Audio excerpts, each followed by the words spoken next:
আমরা সকলে স্বতঃস্ফূর্তভাবে বয়কট করব প্রত্যেক সেই পণ্য কোম্পানি ও শক্তিকে যারা ইসরায়েলের দখলদারিত্ব টিকিয়ে রাখে।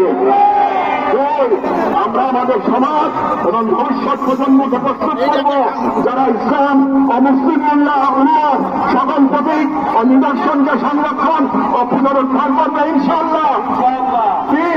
আমরা আমাদের সন্তানদের এমন ভাবে গড়ে তুলব যারা নিজেদের আদর্শ অভিযান রক্ষা জান আমাদের সর্বোচ্চ থেকে প্রস্তুত থাকবে। চার, আমরা বিভাজিত হব না, কারণ আমরা জানি বিভক্ত জনগণকে দখল করতে দেরি হয় না।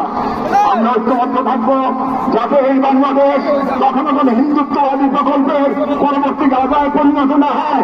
আমরা শুরু করব নিজেদের ঘর থেকে ভাষা, ইতিহাস, শিক্ষা, সংস্কৃতি, অর্থনীতি, সমাজ সবখানে এই অঙ্গীকারের ছাপ রেখে আমরা মনে রাখবো বাজার